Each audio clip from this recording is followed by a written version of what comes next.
सुर्खियों में।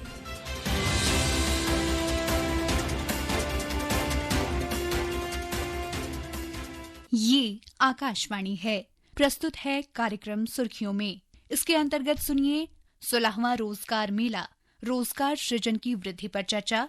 इसमें भाग ले रहे हैं राजनीतिक विश्लेषक चेतन चौहान। कार्यक्रम का संचालन कर रही हैं सोनू सूद।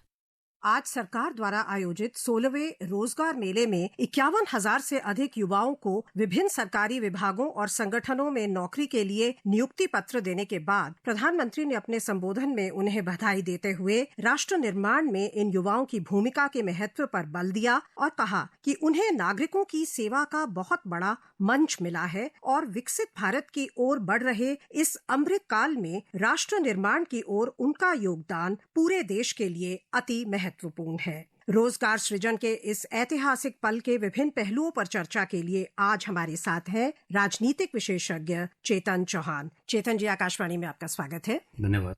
चेतन जी, देश में रोजगार सृजन को बढ़ावा देने के वर्तमान सरकार के संकल्प और इस संदर्भ में रोजगार मेलों की योजना और खासकर आज आयोजित 16वें रोजगार मेले के बारे में आप बताएं, इसका क्या महत्व है? कुछ साल पहले भारत सरकार ने एक डिसाइड किया कि जो लोगों को एम्प्लॉयमेंट मिल रहा है, सरकार की तरफ से हो, प्राइवेट सेक्टर की तरफ से हो, उसको एक कंसोलिडेटेड वे में लोगों को दिया जाए और उनको बताया जाए कि उनकी ड्यूटीज क्या हैं। तो उसमें अलग अलग स्थानों में रोजगार मेले अलग अलग सेक्टर के लिए किए गए। जैसे आज 51,000 नौकरियां अपॉइंटमेंट लेटर्स दिए गई हैं, उसमें से लगभग 40,000 रेलवेज की हैं, कुछ सिविल एविएशन की, अलग अलग सेक्टर की हैं।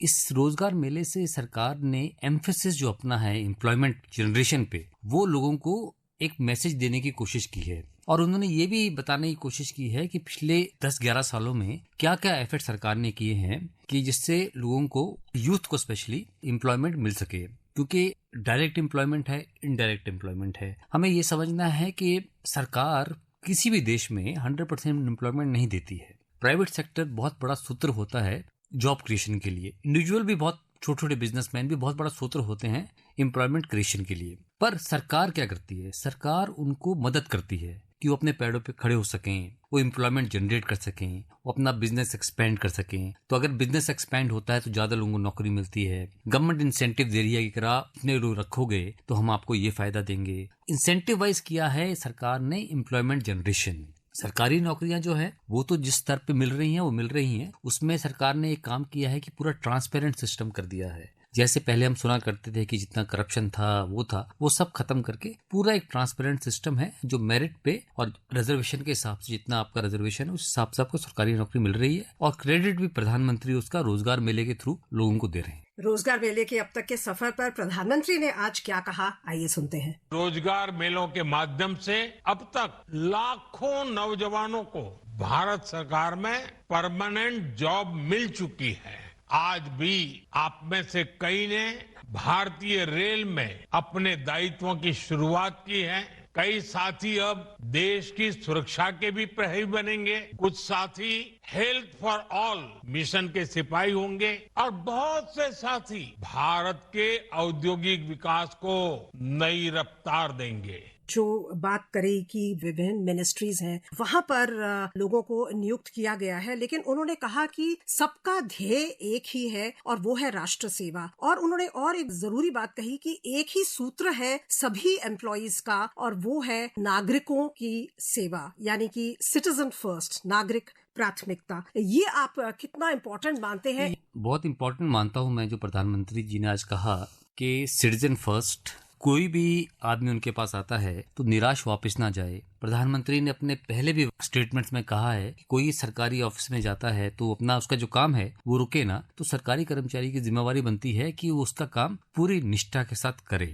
तो उसी पे जैसे कर्मयोगी स्कीम जो भारत सरकार ने लाई है, उसमें एक एफर्ट भी है कि एम्प्लॉय का भी ग्रोथ हो, कि अपनी वो स्किल अपग्रेड कर सके, नेक्स्ट लेवल पे जा सके। और मान लीजिए नई टेक्नोलॉजी आ रही है, उसके बारे में उसको जानकारी मिले और वो फ्रेंडली मैनर में लोगों के साथ डील कर सके। तो सरकार का जो एफर्ट रहा है इतने सालों में, इसमें यही रहा है कि एम्प्लॉय जो है सिटीजन फ्रेंडली हो, उनके काम जो है जल्दी जल्दी कर पाए और एक स्मूथ गवर्नेंस और मिनिमम गवर्नेंस जो प्रधानमंत्री का मानना है मिनिमम गवर्नेंस का, तो एम्प्लॉइज वो मिनिमम गवर्नेंस पे फोकस करे। मिनिमम गवर्नेंस का मतलब है minimum harassment of a citizen जो उनके पास काम कराने आता है। अब जैसे आप देखिए सेल्फ अटेस्टेशन ऑफ डॉक्यूमेंट है, वो प्रधानमंत्री लेके आए, तो अब आपको चक्कर नहीं काटने पड़ते सरकारी दफ्तरों के, किसी से अटेस्ट कराओ, किसी से कराओ, खुद साइन करो, अटेस्ट किया और आपका डॉक्यूमेंट वैलिड है। तो इस तरह के बहुत सारे स्टेप्स सरकार ने लिए हैं जिससे ईज ऑफ लिविंग सिटीजन के लिए हुई है। रोजगार मेले पर हमारे लखनऊ संवाददाता ओम अवस्थी की रिपोर्ट। उत्तर प्रदेश की राजधानी लखनऊ में रोजगार मेले के तहत आयोजित नियुक्ति पत्र वितरण कार्यक्रम में केंद्रीय राज्य मंत्री पंकज चौधरी ने 270 नवनियुक्तों को नियुक्ति पत्र प्रदान किए।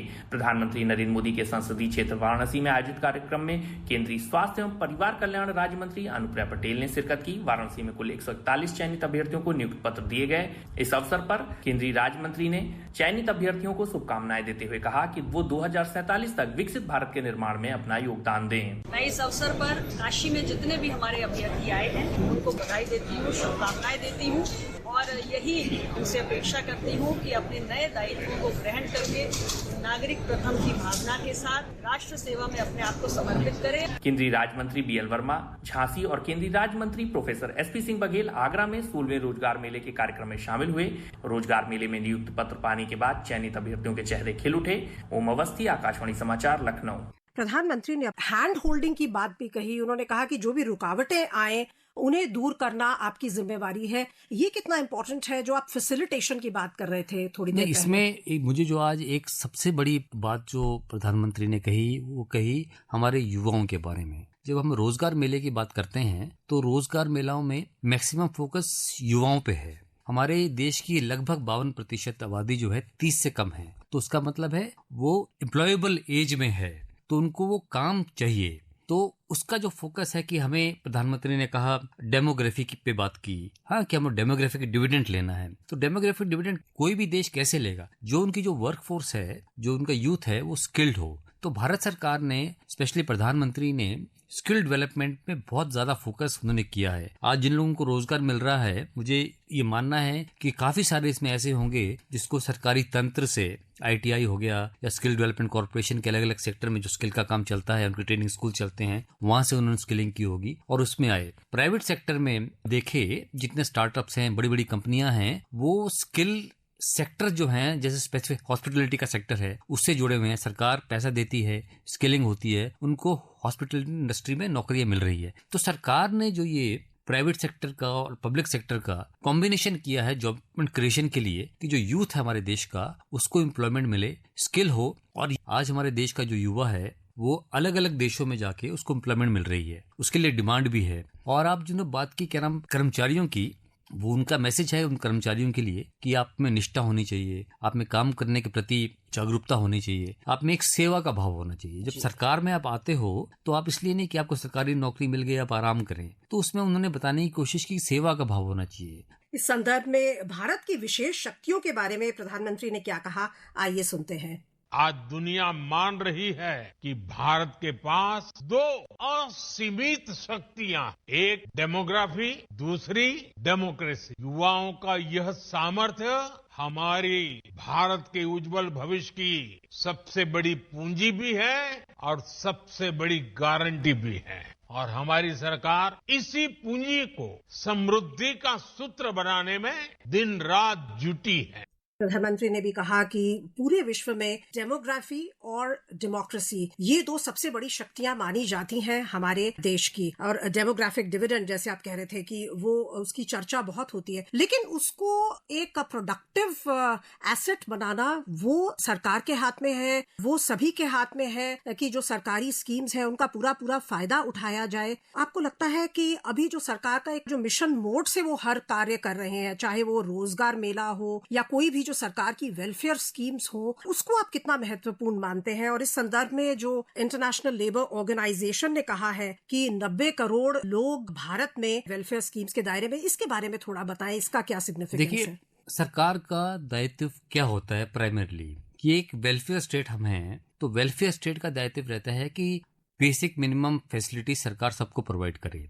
तो इस सरकार ने 90 करोड़ भारतीय, जो लगभग 70-75% आएंगे, अगर हम अपनी आबादी 140 करोड़ माने, तो उनको सोशल सिक्योरिटी प्रोवाइड करना एक बहुत बड़ा स्टेप है। जब आपके पास सोशल सिक्योरिटी होती है तो आप जिंदगी में कदम आगे बढ़ा सकते हो। आपको बेसिक चीजों की चिंता नहीं करनी पड़ती, जैसे खाने की चिंता नहीं करनी पड़ती, मकान की चिंता नहीं करनी पड़ती, पानी की चिंता नहीं करनी पड़ती, बिजली की चिंता नहीं करनी पड़ती, वो आपको सरकार प्रोवाइड कर रही है। अब जैसे भारत सरकार ने, मोदी जी ने कहा कि 2022 तक सब गाँव में बिजली होगी, तो 2022 तक लगभग सब गाँव में बिजली प्रोवाइड की गई। अभी पानी प्रोवाइड किया जा रहा है जल जीवन मिशन में, बहुत युद्ध स्तर से काम चल रहा है। पानी के कनेक्शन घर घर में लग रहे हैं, शहरों में नहीं गांव में भी लग रहे हैं। कई गांव में तो 24/7 पानी प्रोवाइड किया जा रहा है। तो जब आपको ये बेसिक फैसिलिटीज सब मिल रही है सरकार के प्रति, तो आपका एक जो सोशल सिक्योरिटी है वो आपको मिली है, तो उसके बाद आप और कुछ काम कर सकते हो, नेशन बिल्डिंग के लिए कदम उठा सकते हो।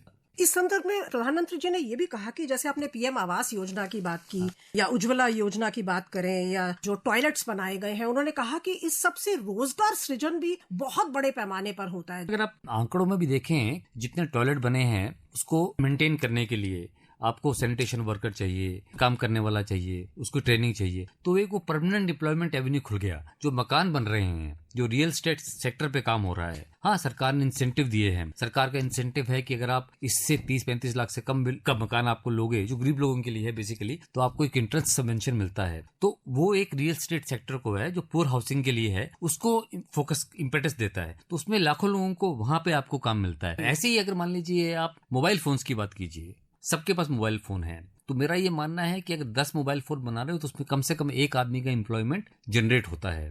निविदा जो विश्व की सबसे बड़ी चिप मैन्युफैक्चरिंग कंपनी है वो गुजरात में लगा रही है, टाटा असम में फैक्ट्री लगा रही है, तो एम्प्लॉयमेंट तो उससे जनरेट होगा वहां पे लोकली। एक बात मैं कहना चाहता हूँ कि सबसे बड़ी बात जो है डिसेंट्रलाइज किया है प्रधानमंत्री ने, सरकार ने एम्प्लॉयमेंट। छोटी छोटी जगहों में फैक्ट्रियां, ऐसे स्टेट्स में इंडस्ट्री जा रही है जहाँ पे पहले नहीं जाया करती थी। आइए सुनते हैं हमारी रांची संवाददाता शिल्पी की रोजगार मेला पर ये रिपोर्ट। झारखंड में रांची और धनबाद में आयोजित रोजगार मेला में केंद्रीय रक्षा राज्य मंत्री संजय सेठ और केंद्रीय जल शक्ति राज्य मंत्री डॉक्टर राजभूषण चौधरी ने क्रमशः सभी चयनित युवाओं को नियुक्ति पत्र सौंपा। रांची में सीसीएल सभागार में आयोजित कार्यक्रम में केंद्रीय मंत्री संजय सेठ ने कहा कि प्रधानमंत्री नरेंद्र मोदी देश के युवाओं को विकसित भारत का ब्रांड एम्बेसडर बनाना चाहते हैं। वहीं धनबाद के रेलवे ऑडिटोरियम में आयोजित रोजगार मेला में केंद्रीय जल शक्ति राज्य मंत्री डॉक्टर राजभूषण चौधरी ने कहा कि रोजगार मेला न सिर्फ विकास का प्रतीक है बल्कि विकसित भारत 2047 के लक्ष्य को भी पूर्ण करता है। मौके पर नियुक्ति पत्र पाने वाले युवा अत्यंत हर्षित और गौरवान्वित दिखे। शिल्पी, आकाशवाणी समाचार, रांची। भारत सरकार का जोर प्राइवेट सेक्टर में रोजगार के नए अवसरों के निर्माण पर भी है। इसमें भी अभी जो एम्प्लॉयमेंट लिंक्ड इंसेंटिव स्कीम को मंजूरी दी गई, जिसकी अनाउंसमेंट बजट में हुई थी, इसको आप कितना इम्पोर्टेंट मानते हैं, इस होलिस्टिक अप्रोच को जो सरकार का है? जैसे PLI स्कीम का आपने बात की, तो बहुत ही इनोवेटिव स्कीम PLI है, क्योंकि उसमें दो एस्पेक्ट हैं PLI स्कीम के। एक है एम्प्लॉयमेंट का, दूसरा इंसेंटिव का। तो उसमें 2 इंस्टॉलमेंट जो है, 2 महीने की सैलरी सरकार देगी। अगर किसी को आप 1 लाख पर मंथ की सैलरी भी रखोगे किसी कंपनी में, तो वहां पे सरकार 2 महीने की वो देगी, प्रोवाइडेड आप उसको मिनिमम 6 महीने के लिए रखते हो और 1 साल या 2 साल के लिए। और उसके अलावा सरकार ने क्या कि इंसेंटिव जो है कंपनी को भी दिया है कि अगर आपकी फैक्ट्री इतने लोगों को आप एम्प्लॉय करते हो, आपको इतना पैसा मिलेगा सरकार की तरफ से। तो ये बहुत ही बढ़िया स्कीम है जो सरकार ने लॉन्च की है। मुझे लगता है एक स्टेप है जो प्राइवेट सेक्टर के साथ कोलैबोरेशन भारत सरकार कर रही है to provide employment in a very holistic approach. वो ही स्टेप ये PLI स्कीम उसी डायरेक्शन में एक है, तो वहाँ पे एम्प्लॉयमेंट जनरेशन हो रहा है। देश में रोजगार सृजन के सरकार के बहुआयामी प्रयासों पर इस विस्तृत चर्चा के लिए आपका बहुत बहुत धन्यवाद चेतन जी। धन्यवाद। अभी आप सुन रहे थे 16वां रोजगार मेला, रोजगार सृजन की वृद्धि पर चर्चा। इसमें भाग ले रहे थे राजनीतिक विश्लेषक चेतन चौहान। कार्यक्रम का संचालन कर रही थी सोनू सूद। ये कार्यक्रम आकाशवाणी के समाचार सेवा प्रभाग द्वारा प्रस्तुत किया गया। इसे आप हमारे mobile app news on AIR और YouTube channel news on AIR official पर भी सुन सकते हैं।